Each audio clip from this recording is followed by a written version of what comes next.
Let's try this again. Module 3.2, the second time around. The first time around, the voiceover did not work. So this time, hopefully the voiceover is working and we're good to go. Alright, so how did taxation lead to violence? Focus question is, to what extent were the concerns of the colonists valid on the eve of the revolution? You should know what valid means. You should know what to what extent means. This should be kind of a short one, but basically we're going to take a look at how the colonies and Britain are going to divide. Now, I want you to think about it like this. The lead up to the American Revolution, basically you have the two opposing views. You have Britain and you have the American colonists. Now, the reasons for the war beginning are not very substantial. But basically, you're going to have kind of like misunderstandings that's just going to lead to a war. Think of it like you got a friend, and that friend has slighted you in some way. And you're trying to, and you're kind of like, you know, being a little bit, you know, quiet to them because, you know, you feel like they did something to you. So you're feeling some type of way, and you're not like, you know, reciprocating them or whatever. So in response, they start feeling some type of way about you. And basically, both of you feel some type of way about each other. And instead of actually talking it out, you just let stuff get worse. And that's going to be kind of like what's going on going into the American Revolution. Great Britain feels like the colonies need to pay their fair share. And the colonists feel like they're being taxed and not being represented. And also they're a little sore about the ending of the policy of salutary neglect. Now, these two things, instead of them just kind of, you know, working their way out, they're going to continue to divide them. And that's what we're going to see. So, let's talk first about the Proclamation Act of 1763. This is a big one. Proclamation of 1763 it's going to be a line that the British declare that is going to separate the frontier area from the colonists. And basically the colonists are not allowed to advance beyond that line. Let me pull up a map to show you this. Alright, so let's go take a look at a map. So map North America, 1763. 1763 is the Treaty of Paris. The Treaty of Paris that ends the French and Indian War, not to be confused with the Treaty of Paris that ends the other war. That ends the American Revolution. All right, take a look here. Blue is going to be British, and green is going to be Spanish. Up here, that's going to be Russian territory. What do we miss? The French, because they're only left to Haiti. So after the French and Indian War, or the 7 Years' War, the French are going to lose most of their colonial possessions in America. Now, let's think about the causes of this. One of the big causes of the French and Indian War was you had Americans that were pushing their way out into the French territory.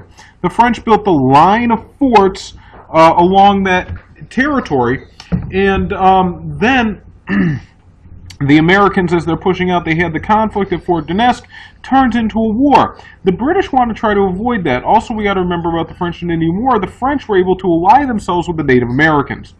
And because the French are able to ally themselves with the Native Americans, that's going to be a very big problem for the British. And the British realize that in the colonies, they have some serious issues with the Native American neighbors because the colonists keep trying to take over more native land. And that's just going to keep angering the colonists and keep alienating the colonists away from supporting the British. So the British are trying to stop this with the Proclamation line of 1763. They draw this line on the map and they say, okay, as long as you're in this line, you're okay. But colonists can no longer settle beyond that line. We are going to keep this line in order to keep separate the Indian territories. Now, Americans did not like this. They liked the fact that they've been able to move west. They liked the fact that they've been able to go and get more land. Think about the motivations for a lot of people coming here. That economic self-sufficiency, that social mobility. A lot of people coming into the Americas, coming into the colonies, they want the opportunity to kind of try to have what they never had before. So, they want to keep moving west. They want that fertile farmland. And now that they've won that area from France, they see it as their birthright to move into that. To add insult into injury, the British start levying a tax on sugar, the Sugar Act or Molasses Act. And this is going to really anger the Americans because there is another example of taxation without representation.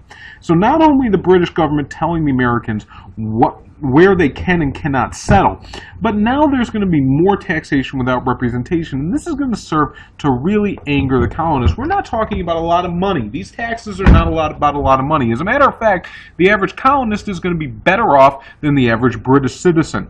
But taken together, these two things are going to really anger the colonists, and as we're going to see in a second, things are just going to get worse.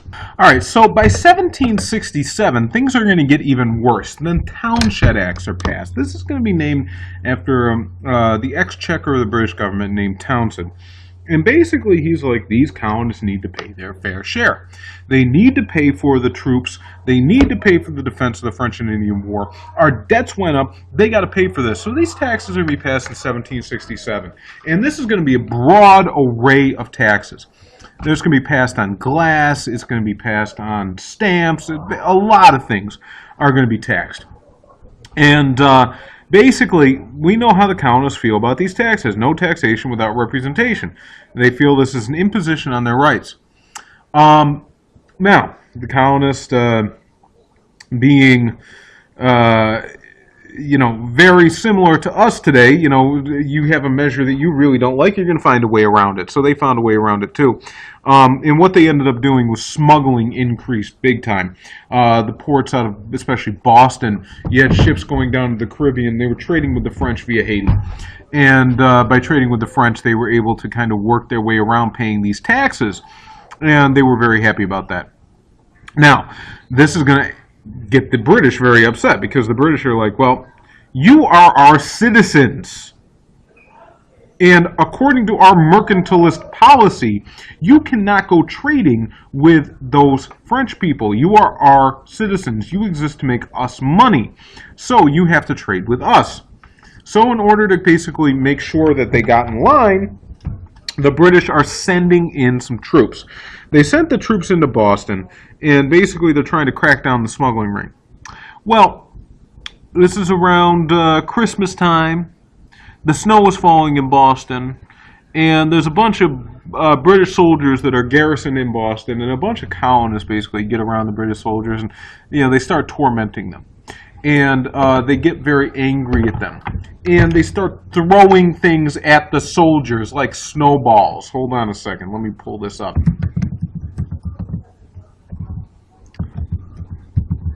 Alright, they start throwing things like snowballs at the soldiers. And some of those snowballs, contain rocks and ice.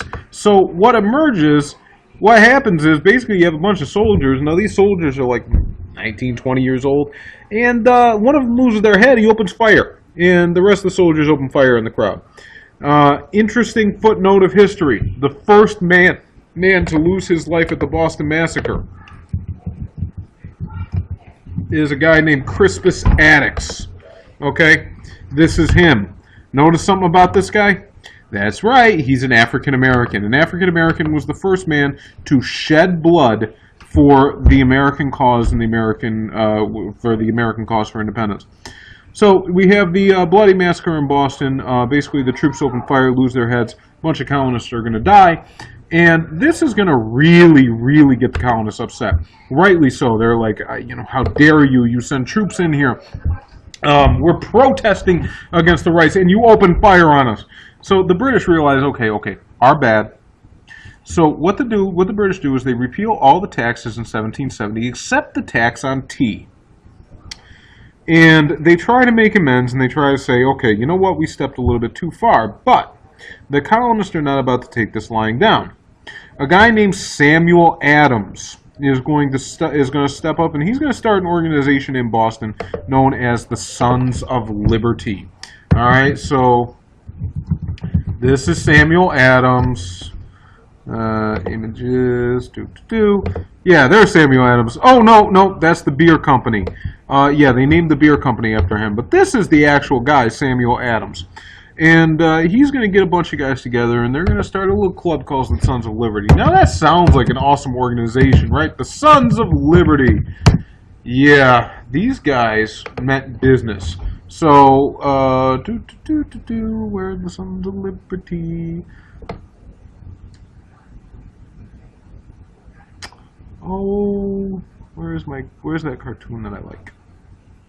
It's not here.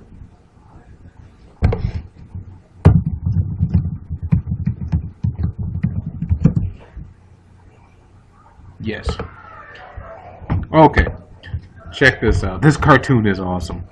Alright, so here's our tax collector. And trying to come and count taxes on tea. Here's the Sons of Liberty. They took this guy, beat the crap out of him, tarred him, which means they took hot oil and covered him in it, and then put feathers on him, and then they're forcing tea down his neck. Now, they're not done yet. What's that up there? Yeah. You got that right. Sons of Liberty is a terrorist organization. And they're basically going to go and do a whole bunch of really not too nice things to some of these British tax collectors. Basically, they're intimidating, hurting people, and their goal is to send a message to the British that the colonists are not going to tolerate this. Also, important, committees of correspondence. The colonies are very fractured. We've got to remember the importance of the Albany Plan of Union back during the French and Indian War. The Albany Plan of Union is the first attempt to organize the different colonies and bring them together. It is notable to note that only about half of the colonies actually showed up to the conference of the Albany Plan of Union. So there's not this solidarity, there's not this cohesiveness amongst the colonies. The colonies are kind of split up and on their own. The committees of correspondence are going to be set up to try to change that. They're basically organizations of people where you're basically going to pass on information from one person to another to make sure that the colonies have a network so that they can get information from one end to the other. And this is a covert network so that they can basically work together and make sure they can talk together even though the British may be coming down on them. That's going to be important because that lays the infrastructure that's going to be critically necessary for the colonists to join together and fight against the British. Now, going back to the Townshend Acts and the repeal after the Boston Massacre, what was the one tax they did not repeal? Tea. And that's going to lead to something else. So, British, there's a reason they're not going to repeal tea. The British had a tea monopoly. The British controlled India. And because the British controlled India, the British controlled the flow of tea. So that's one thing the colonists could not smuggle their way around. And this is going to be one very, very lucrative tax that the British is going to put on the colonists because they got no other way around it. So the colonists are going to, if they want tea, and because they're British citizens, British people love tea, they're going to have to buy from the British. Well, the Sons of Liberty did not like this. The Sons of Liberty saw this as an imposition on their rights, and we see here what the Sons of Liberty are like. Sons of Liberty, not too nice of guys. Oh, there it is in color. Sons of Liberty are not too nice of guys. You know, they get very, very upset with this stuff, so they have a little party. And it's in Boston Harbor. We know what it's called. It's the Boston Tea Party. Okay, so let's take a look at some images here. Okay, so you see that right there. Basically, the Sons of Liberty dress up as Indians, and they go onto these tea ships in Boston Harbor, basically take them over, and they start cutting open all the tea crates, and they start dumping all the tea into Boston Harbor. Basically, we're talking about millions, well, what today would be the equivalent of millions of dollars worth of stock just being dumped into the Charles River. Okay? And it's complete lawlessness. It's the colonists run amok. And basically, they're causing economic harm to the British Empire directly. This happened December 16, 1773. 342 chests of tea are going to be smashed and dumped into the Charles Harbor. Now, the British are not taking this lightly at all. So the British are like, you know what, we tried to play nice with you. We only left one tax on, and you can't even take that, and this is what you do. You go and destroy our property. So they pass what are known as the Intolerable Acts. Intolerable. I will not tolerate it. Guess who called them the Intolerable Acts? It was not the British, because the British saw them as immensely fair, because guess what? The Sons of Liberty are going after our tax collectors, and they're dumping our tea, so we're going to pay them a visit. The Sons of Liberty were in Boston, so they do something. They closed the port of Boston. So that means Boston is going to be closed off to trade. Completely shut down the smuggling, completely shut down the economy of the British. And they also said, you're going to love this, they also said that any official, any British citizen, any British official they killed a colonist in the line of duty. So say you had a soldier that executed one of these Sons of Liberty who was doing something, and basically had to shoot him. Well, that officer, that official, would not be tried in the colonies. They would not be tried in Boston by a jury of Bostonians. Instead, they would be tried all the way back in Britain. Let me put this into context for us. Okay? I really want us to think about this. I'm going to put this in context. This law, the Intolerable Act, basically stated that if you had a British officer, and that British officer, let's put it in today's terms. Say you have a police officer, and that police officer is in the Bronx, and there's a scuffle with a youth. The police officer is white, and the officer is black, or the youth is black, and the police officer shoots the youth. Okay, sound familiar? This law would basically say the police officer would not stand trial in the Bronx. We'd send the police officer someplace like Nebraska to stand trial. Can we see how the people in the colonies would view this as an issue, would view this as a problem, the same way you would have a problem with a cop killing a kid here and not being tried here? That's a big issue, because that basically means that you have people who are not related to the community to determine what's acceptable in that community or not. Not cool. And add insult to injury, the British government also passed the Quebec Act. Now, Quebec was a colony that was taken over from the French, and a lot of colonists basically wanted that area. They wanted to bring that into their territory. And this is going to start the colonial lust for Canada, which is we're going to see is going to be a theme throughout American history. And the French living in the colony were able to have certain rights and identities and boundaries that the other colonists did not have. And that's just going to serve to further anger the colonists because, well, how come they're different? So, basically, can we see how this is we see the 2 points of view. The British government saying the colonists have to pass their fair share, and the colonists are saying no taxation without representation. One thing leads to another, and now we have blood being shed, leading to the Intolerable Acts. Those Intolerable Acts are going to cause the first shots that are going to be fired that actually are going to start the war in 1775. Let's go back to our focus question. To what extent were the concerns of the colonists valid on the eve of the Revolution? Think about it, write about it, and we'll see you later.